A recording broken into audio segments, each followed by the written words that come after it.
சங்கே முழங்கு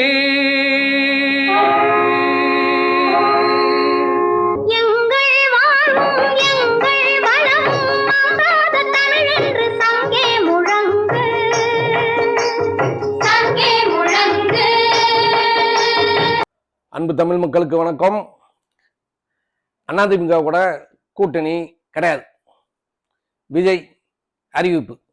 அவனுடைய பொதுச்செயலாளர் ஆனந்த் புஷி அவர்கள் இன்னைக்கு பேட்டி கொடுத்தாரு.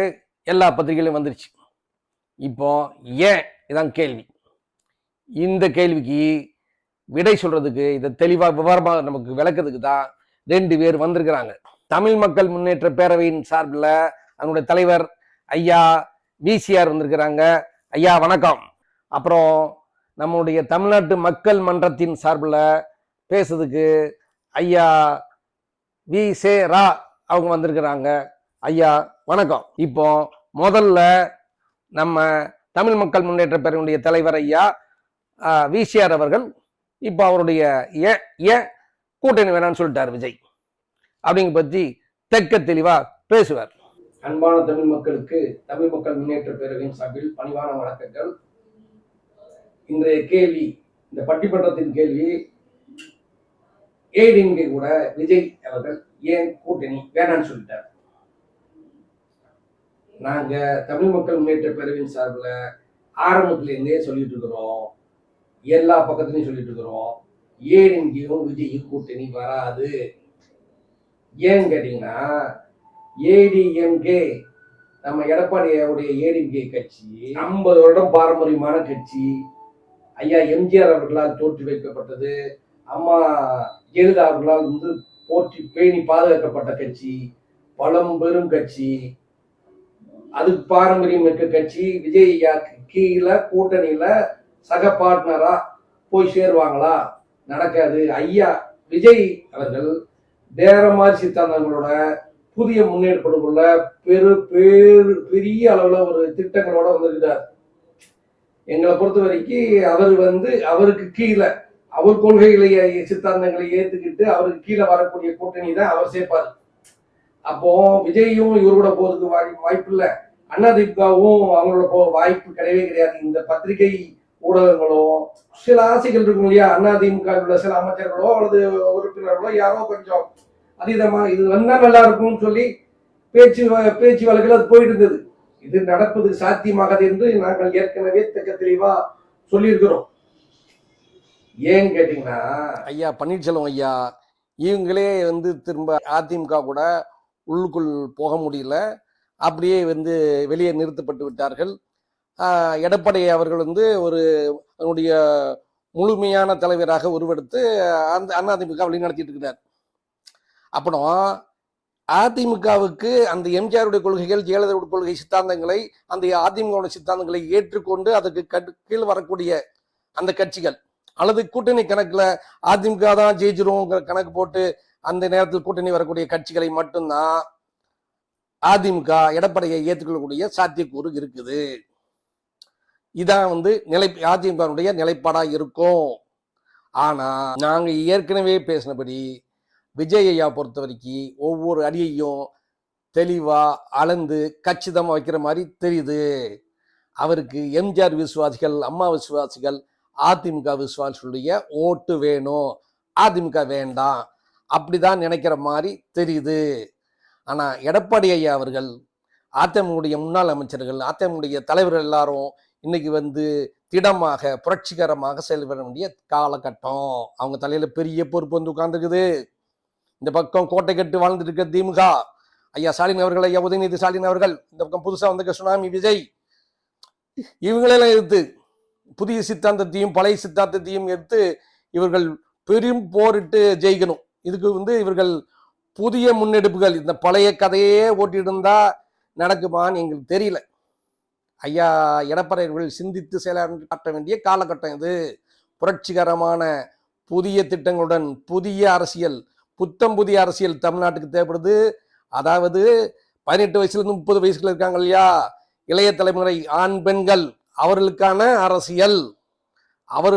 அரசியலை எடுக்க வேண்டிய கட்டாயத்தில் இன்னைக்கு எல்லா அரசியல்வாதிகளும் இருக்கிறாங்க. அதிமுக ஆகட்டும், திமுக ஆகட்டும். அதுவும் எடப்பாடி அவர்கள் புதிய புரட்சிகளை செய்ய வேண்டும். அரசியலிலிருந்து வேறு அரசியல் செஞ்சு இந்த இளைஞர்களுடைய இதயத்தை கொள்ள வேண்டும். விஜயை தாண்டி கொள்ள வேண்டும். இந்த பக்கம் இருக்கக்கூடிய திமுகவை தலைகீழாக புரட்டி போடக்கூடிய பெரிய வேலைகளை செய்யக்கூடிய வேலையெல்லாம் அவருக்கு இருக்குது. அதெல்லாம் அவர் செய்ய போறாரா, முன்னெடுக்க போறாரா, என்ன நடக்க போகுதுங்கிறது பொறுத்திருந்தா பார்ப்போம். இந்த பக்கம் கேப்டன் விஜயகாந்தனுடைய அந்நியார் அவர்கள் அவங்க கிட்டத்தட்ட விஜய் அவர்கள் அவங்கள தன்னுடைய கட்சியில கூட்டணியில் சேர்த்துக்கூடிய பெரிய அளவில் வாய்ப்பு இருக்குது. இந்த பக்கம் அன்புமணி ராமதாஸ் அவர்கள் இந்த 2026 தேர்தலில் வெற்றி கூட்டணி அமைக்க வேண்டிய கட்டாயத்தில் இருக்கிறாங்க. வெற்றி பெறக்கூடிய கூட்டணி இருக்க வேண்டிய கட்டாயத்தில் இருக்கிறாங்க. அவங்க சமுதாயத்தின் நலனை கருதி, அவங்க கட்சியின் நலனை கருதி அந்த கட்டாயம் அவங்களுக்கு இருக்குது. ஐயா அன்புமணி ராமதாஸ் அவர்களும் சொல்லிட்டாங்க, கண்டிப்பா இந்த தடவை நாங்கள் வெற்றி கூட்டணியில் இருப்போம். வெற்றிங்கிற பேர் எங்க இருக்குது? அங்கதான் இருக்குது கிட்டத்தட்ட. அப்ப அவங்களும் அங்க போவதுக்கு வாய்ப்பு இருக்குது. மீதி எல்லாம் இப்போ இவங்க ஏற்கனவே அதிமுக கேப்டன் கட்சியும் அங்க போயிடும். இந்த பாமகவும் இவங்க பிஜேபி கூட பாமகவும் அங்க போய் கூட வாய்ப்பு இருக்குது. மீதி எல்லாம் இந்த பக்கம் இருக்கிறாங்க. மீதி எல்லாம் டிஎம்கே சீட் இருக்காங்க. அவங்களிருந்து சில பிரியக்கூடிய வாய்ப்பு இருக்குதா? வருவாங்களா? அவங்கள வெளியே போக விட்டுருவாங்களா திமுக? இதெல்லாம் காலம்தான். அப்படி வந்தா அவங்க எங்க போவாங்க? அப்போ அப்படி வந்தா கூட அவர்கள் பெரிய அளவில் விஜய் பக்கம் போகக்கூடிய வாய்ப்பு தான் இருக்குது. ஆக இந்த வருகிற 2026 தேர்தலில் அதிமுகவுடன் கூட்டணி சேருவதற்கு எந்த கட்சிகளும் தயாராக இருக்கக்கூடிய சூழ்நிலை இல்லை. அப்படி தயாராக வரக்கூடிய சூழ்நிலையை உருவாக்கக்கூடிய கட்டாயம் இவங்களுக்கு அதிமுகவுக்கும் அந்த பழைய முன்னாள் அமைச்சர்களுக்கும் தலைவர்களுக்கும் இன்றைய தலைவர்களுக்கும் நம்ம தலைவர் எடப்பாடி ஐயா அவர்களும் இருக்குது.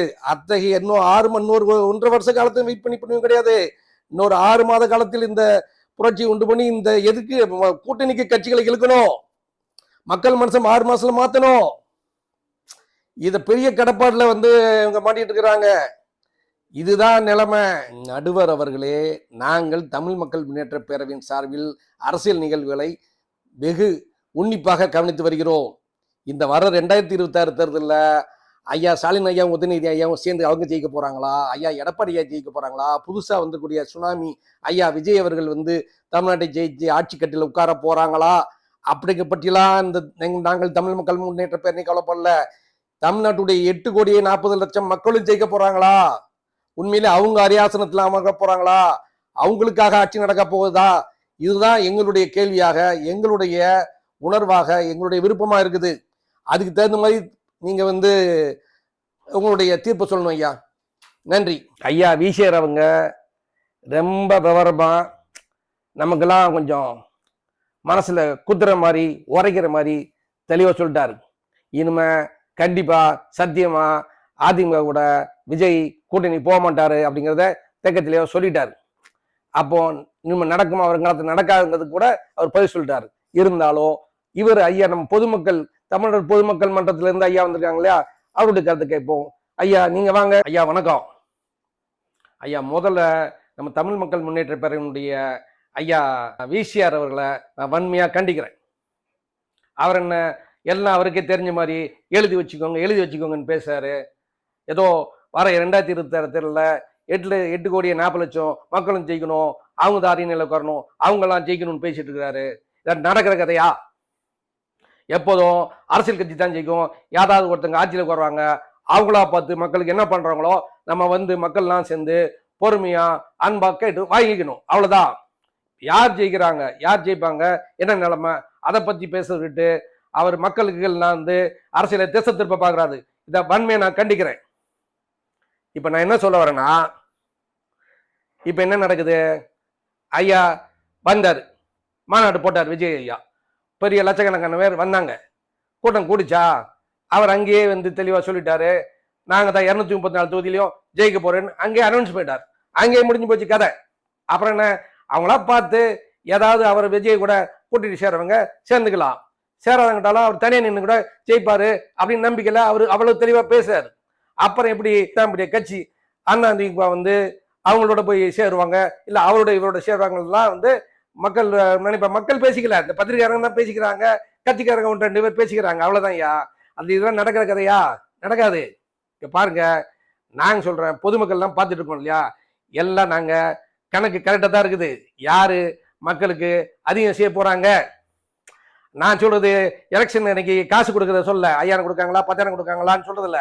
இந்த தடவை பிரச்சனையே தான் ஐயா ஒரு சொன்ன ஐயா அந்த தமிழ் மக்கள் முன்னேற்ற சொன்னார் இல்லையா ஐயா, அதை ஒரே ஒன்றை மட்டும் எடுத்துக்க, ஒரு விஷயத்த மட்டும் ஒத்துக்கிறேன்னா, அந்த இளைஞர்கள் 18 வயசுல இருந்து இருக்காங்க இளைஞர்கள், அவங்களுக்காக இவர் அந்த கூட்டம் ஒரு பக்கத்துல நிக்குது விஜய் கூட, அவங்க ஒரே 1,40,00,000 இருக்குன்னு சொல்றாங்க. அப்ப அந்த கூட்டம் போலாம் போயிடுச்சுன்னா அவங்க பின்னாடி அவங்க அப்பா அம்மா அக்கா தங்கச்சி அண்ணன் தம்பி எல்லாரும் போகக்கூடிய வாய்ப்பு இருக்கு இல்லையா? அவங்க பின்னாடி சேர்ந்து மொத்தம் போய் இப்போ விஜய் வந்து நாடு முழுக்க சுறாலி சுற்று பண்ணாருன்னு வச்சுக்கோங்களேன், எம்ஜிஆர் பண்ண மாதிரி ஆயிடும். அப்புறம் எல்லாரும் காலி. அப்படி நடக்கூடிய ஒரு வாய்ப்பு இருக்குது. அப்படி விட்டுடுவாங்களா எல்லாரும்? திமுக வந்து பெரிய கோட்டை இல்லையா, நடுவில் பெரிய கோட்டை கட்டி அதுக்கு உள்ள அரண்மனை கட்டி அதுக்கு மேல உயரத்துல உச்சியில உட்கார்ந்துருக்கிறாங்க, உச்சியில கொடியை நட்டுட்டு உட்கார்ந்துருக்கிறாங்க. அவ்வளவு ஈஸியா விட்டுட்டு போயிடுவாங்களா? அவங்களுக்கு கொள்கை இல்லையா? தந்தை பெரியாட்டு இருந்து அண்ணாட்ட இருந்து கலைஞர் இருந்து கத்துக்கிட்டவங்க எல்லா விஷயம் கத்துக்கிட்டாங்களா? அவ்வளவு ஈஸியா இன்னைக்கு வந்த விஜய உள்ள விட்டுட்டு அதான் நடக்காது. அது பாருங்க, டஃப் ஃபைட்டா இருக்கும். ரெண்டுத்துக்கும் போட்டு பார்த்துட வேண்டியதான். நடுவில் ஐயா விடப்ப இருக்காரு, அவர் என்ன ஃபைட் பண்ண போறாரு? அவர் பக்கம் யாரு ஏன் போக மாட்டாங்க? அவர் கூட வந்து எல்லாம் போகக்கூடிய வாய்ப்பு இருக்குது. இவர் சொல்றாரு அவர் கூட யாருமே ஏடிஎம்சில கூட்டணியே போகாதுன்னு போகணும்னு சொல்லுவாங்க. ஏன் பாமக ஐயா வந்து போக வாய்ப்பு இருக்குது, திரும்ப விஜயகாந்த் ஐயா திரும்ப போக வாய்ப்பு இருக்குது. இங்க இருந்து கூட எந்த கூட்டணி எப்படி வருதுன்னு யாருக்கு தெரியும்? திமுக இருந்து கூட விசிக ஐயா திருமாவளவர் கூட அங்க போயிடுவாரு, இல்ல காங்கிரஸே கூட போயிடும், கம்யூனிஸ்ட் கூட போயிடலாம். யாரோட பாக்குறது நிலைமையில இப்ப சொல்ல முடியாது. 1.5 வருஷம் தேர்தல் இருக்குது. இன்னைக்கு ஏதோ வந்து இன்னைக்கு போறது வரைக்கும் 3 பேரு இன்னைக்கு போறது வந்து பிரச்சனை இல்லைன்னா இந்த பிஜேபிக்கும் இந்த இவங்களுக்கு நம்ம நம்ம சீமான ஐயா 15 வருஷம் கத்திட்டு இருக்காரு பாவம். அவர் வேற, அவர் ஏதாவது யாரு கூட அவர் கூட்டணி போயிடலாம். அவர் வந்து கடைசி சுத்தி விடி வந்து அவர் கூட்டி பிடிச்சா ஏடிஎம் ஐயா சொன்ன மாதிரி ஏடிஎம் யாரும் கூட்டணி இல்லைன்னா டக்குன்னு நம்ம ஐயா அவங்க வந்து ஏடிஎம் கூட கூட்டணி போலாம் இல்லையா? அப்ப ஏடிஎம் கூட அவருக்கு 8% ஓட்டு இருக்குதே. அப்போ வந்து சீமான் ஐயா கூட ஏடிஎம் கூட போற கூட்டணி வாய்ப்பு இல்லையா? கூட்டணி எப்படி அமைக்கிறதுலாம் பிரச்சனை இல்லை. இதுல என்ன பிரச்சனைனா அரசியல் எப்படி போகுது, யார் முதல்ல காணாம போறாங்க. சீமானையருக்கு பெரிய பிரச்சனை. ஒரு புதுசா ஒரு பெரிய சித்தாந்த விட பெருசா விஜய் வந்துட்டாருன்னா அவருடைய செல்வாக்க பார்க்கும்போது சீமான் ஐயா வந்து இன்னைக்கு அவர் தப்பு பண்ணிடுறாரு. நிறைய தப்பு விஜயை பத்தி அவரும் சீமான் ஐயா அவர்களும் அவங்க கட்சிக்காரங்களும் பின்னாடி திட்டிட்டு கிடக்குறாங்க. அது கொஞ்சம் நிறுத்தினா அவருக்கு கொஞ்சம் அவங்க ஓட்டு தங்கும். அவங்க திட்ட அவங்க ஓட்டு பர்சன்டேஜ் குறைஞ்சிட்டே போகும். இதுதான் தமிழ்நாட்டு மக்களுடைய பார்வை. நாங்க எங்க தமிழ்நாட்டு மக்களுடைய பார்வை. அது இவங்க வந்து பரவாயில்ல, நம்ம பிஜேபி சைடில் யாரும் இப்போ வாய் திறக்க மாட்டாங்க, பேச மாட்டாங்க. அவங்களுக்கு ஏற்கனவே 12% கூட்டணியோட சேர்ந்து இருந்துச்சு. தனிப்பட்ட முறையில் 12% இருந்து இந்த தடவை பர்சன்டேஜ் ஏதாவது ஒரு 2% வருமானு தெரியல அப்படின்னு தான் மக்கள் பேசிக்கிறாங்க. அடிச்சிட்டு வெள்ளத்துல போங்க அடிச்சுட்டு போறது ஐயா சீமானே அடுத்து பிஜேபி இவங்களாம் அடிச்சுட்டு போறாங்க வெள்ளத்துல. அப்போ இவங்க இருக்கிறது வந்து பெரிய இருக்கவங்க கோட்டை கட்டி இருக்கவங்க, இவங்க திமுக ஏற்கனவே கோட்டை கட்டி வாழ்ந்தவங்க, அண்ணா திமுக புதுசா கோட்டை கட்ட வந்திருக்க விஜய், இவங்களுக்குள்ளதான் இந்த 3 பேருக்குள்ள யார் கூட கூட்டணி போறாங்கலாம் பார்ப்போம். ஏதாவது தப்பி தவறி பெருசா மக்களுக்கு நல்லது பண்றேன்னு யாராவது சொல்லிட்டாங்கன்னா அவங்க பக்கம் ஓட்டு போடலாம். அதுக்குதான் வெயிட்டிங்ல இருக்கிறோம். அவ்வளவுதான் ஐயா. அதுக்கு தகுந்த மாதிரி நீங்க தீர்ப்பு சொல்லுங்க ஐயா. நன்றி ஐயா. ஐயா விசிஆர் பேசுனதை விட ஐயா விசிஆரா ரொம்ப தெளிவா கிழிச்சு தொங்க விட்டுட்டாரு. இது நடக்குப்பா, என்னதான் நடக்க போகுது. ஆனா ஒரு விதத்துல கொலப்படியாவும் சொல்லியிருக்கிறார். இப்ப 2 பேர் கருத்தை வச்சு பார்க்கும்போது நான் நடுவரா என்ன சொல்றதுன்னு எனக்கே தெரியல.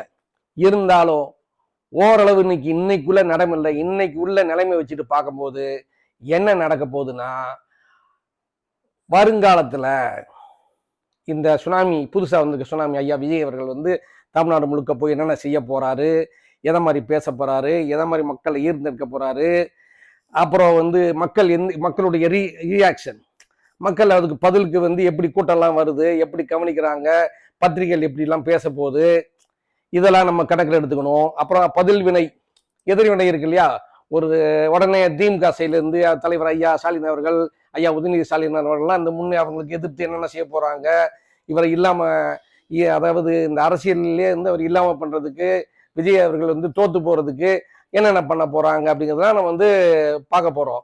அந்த ஐயா எடப்பாடி அவர்கள் அதிமுகனுடைய செயல் வீரர்கள் அமைச்சர்கள்லாம் பழைய அமைச்சர்கள்லாம் என்ன செய்ய போறாங்க, அவங்க எந்த அளவுக்கு முன்னெடுப்பு செய்ய போறாங்கலாம் நம்ம எல்லாம் பார்க்க போறோம். இதெல்லாம் கூட்டி கழிச்சு ஒவ்வொரு நிகழ்ச்சியா வந்து நமக்கு இது வான வேடிக்கை தான், திருவிழா தான்.